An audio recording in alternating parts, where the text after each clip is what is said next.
এই বাঁশওয়ালা রেস্টুরেন্টটা আসলে কোথায়, এখানে আসলেই কি বাঁশ পাওয়া যায় এবং সেখানে যে আমি কি খেলাম সেটা নিয়ে থাকছে আজকের এই ভিডিও। সো হ্যালো এভরিওয়ান, আসসালামু আলাইকুম, আশা করি সবাই ভালো আছো। খুব অল্প সময়ের মধ্যে ডিসিশন নিয়ে বান্ধবী সহ চলে যাই টংবাড়ি রেস্টুরেন্টে, যেটা রংপুরে সিও বাজার পার হয়ে একটু সামনে অবস্থিত।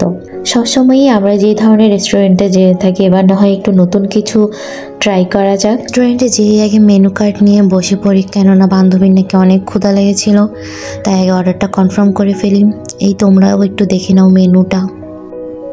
রেস্টুরেন্টের এনভায়রনমেন্টের প্রশংসা না করলেই নয়, আসলে এটা অনেক পিসফুল একটা এনভায়রনমেন্ট ছিল। ফ্রেন্ড ফ্যামিলি নিয়ে আড্ডা দেওয়ার মতো অনেক সুন্দর একটা এনভায়রনমেন্ট, যেখানে অনেক রিল্যাক্সে অনেকক্ষণ বসে থাকাও যাবে, পাশে আবার এরকম প্রাকৃতিক সৌন্দর্য উপভোগ করা যাবে। আপনারা দেখতে পারবেন এখানে পিকচার পারফেক্ট একটা প্লেসও আছে, একটা প্লেস না আসলে এখানকার প্রতিটা কর্নারই হচ্ছে অনেক পিকচার পারফেক্ট। আমরা খাবার অর্ডার করে রেস্টুরেন্টে একটু ঘুরে ঘুরে দেখছিলাম এবং পিকচার ভিডিও নিচ্ছিলাম। যাদের জীবনে আসলে আমার মতো অনেক অনেক বাঁশের কোনো অভাব নেই, তারা চাইলে একটু এই বাঁশের রেস্টুরেন্টে ঘুরে আসবেন আর একটু বেশি বেশি বাঁশ খেয়ে আসবেন। তারপরে তো বান্ধবীও বসে পড়েছে একটু ছবি তুলতে, তার একটা ছবি তুলে দিলাম। তারপর আমাদের খাবার খুব তাড়াতাড়ি হয়ে গেছিলো, তো খাবার খেতে বসে পড়ছি।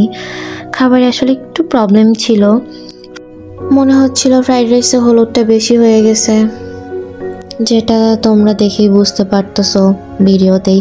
তো এটা নিয়ে অবশ্য ওরা নিজেরা আমাদেরকে বলছিল যে এটা ওরাদের ভুল হয়ে গেছে, নেক্সট টাইম কখনো এমন হবে না। সো ব্যাপার না, মাঝে মাঝে এমন ভুল হতেই পারে। এখানে আমি আমার ফ্রেন্ডের কথা শুনে খুব হাসতেছিলাম। তো চলো তোমাদেরকে খেতে খেতে একটা স্টোরি শেয়ার করি। আমরা যখন রিক্সায় যাচ্ছিলাম না, তো রিক্সাওয়ালা মামাটা আমাদেরকে জিজ্ঞেস করতেছিল যে আপনাদের বাসা কোথায়। আমরা বললাম নীলফামারীতে। দেন উনি আমাদেরকে বলে কি, ও আচ্ছা, এজন্য মানে শহরের সব রেস্টুরেন্ট বাদ দিয়ে এখানে আসলেন। মানে মামাটা যে আমাদের কি বোঝাইছে, কিন্তু ওনার কথা শুনে আমার অনেক হাসি পাচ্ছিল, ব্যাপার না। দেন আমাদের বিল আসে 498 টাকা। দেন আমি বলতেছিলাম যে আমাদেরকে 2 টাকা ব্যাগ দিবে, তো ওরা সত্যি সত্যি আমাদেরকে আবার 2 টাকা ব্যাগও দিছে। তারপর আমরা ওখান থেকে বের হয়ে যাই। তারপর দেখো আমরা এটা কি করি।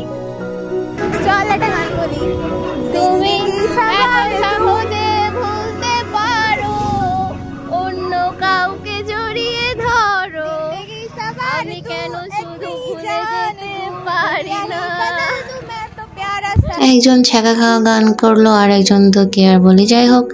দেন আমরা ওখান থেকে বের হয়ে একটা স্লো মোশন কিউট ভিডিও বানাতে বানাতে চলে যাই। দেন আমরা আরেক জায়গায় যাই, অবশ্যই এটা ভিডিও তোমাদের সাথে আমি আবারও শেয়ার করব পরের ভিডিওতে। আপাতত আজকের ভিডিও এখানেই শেষ। আল্লাহ হাফেজ, টাটা, বাই বাই। সবাই ভালো থাকিও, সুস্থ থাকিও। আমার পেজটা অবশ্যই ফলো করবা, লাইক করবা, কমেন্ট করবা, শেয়ার করবা।